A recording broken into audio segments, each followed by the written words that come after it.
है ना, दूर देहात के गांव में जाओगे आज भी होगा, तो उन पर प्रश्न किया। देखो प्रश्न रेफरेंस है बाबर, बाबर अपनी किताब लिखता है बाबरनामा, जो उसने तुर्क बाबरी में लिखी, चगताई तुर्क में, जिसको तुर्क बाबरी हम बोलते हैं बाबरनामा को। तो बाबरनामा में बाबर इस बात का दावा करता है कि मुझे भारत आने के लिए राणा सांगा ने आमंत्रित किया। ये बात किसमें लिखी हुई है? बाबरनामा में।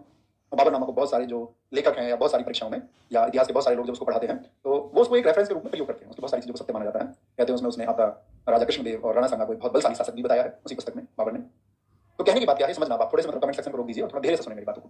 तो एक आधार तो बाबरनामा हुआ। मध्यकालीन इतिहास के सबसे अच्छे प्रोफेसर जो सतीश चंद्र, उनको रेफरेंस माना जाता है। तो सतीश चंद्र भी अपनी पुस्तक में लिखते हैं मेडाइवल हिस्ट्री में कि बाबर को दौलत खान लोधी और आलम खान लोधी ने आपका आमंत्रित किया और शायद राणा सांगा ने भी आमंत्रित किया, शायद इस शब्द का इस्तेमाल उन्होंने कर दिया।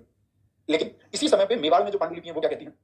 तो मेवाड़ की पांडुलिपि कहती है कि मैसेंजर बाबर की तरफ से आया और उसके लिए राणा सांगा जी ने उस समय पे मीटिंग बुलाई और मीटिंग बुलाकर उन्होंने कहा कि भाई हमें ये राणा सांगा चाहता है कि वो सॉरी बाबर ये चाहता है कि वो दिल्ली आएगा, उसको दिल्ली आने के लिए दो लोगों ने न्योता दिया है, दौलत खान लोधी, आलम खान लोधी, और उसकी हेल्प की जाए या नहीं। तो उस समय की जो मेवाड़ की पांडुलिपि वो ये कहती है कि उस सभा में निर्णय लिया गया कि सांप को दूध पिलाना सही नहीं है, यानी कि वो ये कह रहे हैं कि हमने नहीं बुलाया। फिर इतिहासकार इस पर विचार करते हैं कि शायद ऐसा हुआ हो कि बाबर की हेल्प उन्होंने नहीं की, इसी वजह से बाबर अपनी पुस्तक में जिक्र कर देता है कि आने वाली जो नस्लें हैं, आने वाले जो लोग हैं वो प्रश्न चिन्ह कुछ लगे, एक बीज होता है ऊपर।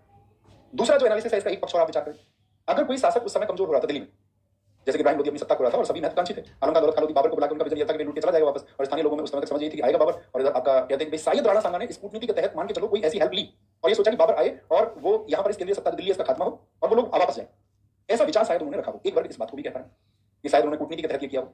तो मैं ये कहता हूं कि चाहे ये कूटनीति के तहत किया गया हो, ठीक है, या किसी ने बुलाया गया हो, तो जो विगत इतिहास की बात है उस पर टिप्पणी करना, या मान के चलो जिसने उसका अध्ययन भी ना किया हो, जिसको उसके दोनों पक्ष ना पता हो, वो कुछ भी टिप्पणी कर दे, वो एक सही चीज नहीं है। मेरा मतलब इतना इस पर कहना है कि मतलब जो प्राचीन लोग हैं, जो पूर्वज रहे, जो इसी के लिए भी सम्मान का प्रतीक है, तो उनकी भावनाओं को ठेस ना पहुंचाया जाए।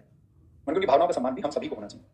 हम सबको इस चीज के लिए मतलब हिंदुस्तानी होते हुए सोच रखनी चाहिए। एक हिंदुस्तानी होते हुए हम क्या सोच रखें? क्यों आप बाबरनामा को ही सही मान रहे हैं? मेवाड़ की पांडुलिपियों का पक्ष क्यों नहीं ले रहे हैं? आप क्यों पक्ष लेंगे? आप कहेंगे नहीं हमको तुमको गद्दार कहना है, तो हम अगर पक्ष मेवाड़ की पांडुलिपियों का लेंगे तो फिर तो वो वहां पर डिसीजन सही हो जाएगा, फिर तो वो मान हो जाएंगे। बाबरनामा में बाबर के शब्दों से वो छोटे होते हुए प्रतीत होते, तो बाबरनामा का ही रेफरेंस लेंगे, तो ये तो कोई सही बात नहीं है ना, समझ पाए? तो कतौली के युद्ध में क्या बोलेंगे? तो एक पक्ष ये भी है कि जिन्होंने स्वयं इब्राहिम लोधी को हरा दिया हो, क्योंकि कोई भी ऐसी पुस्तक नहीं है जो इस बात को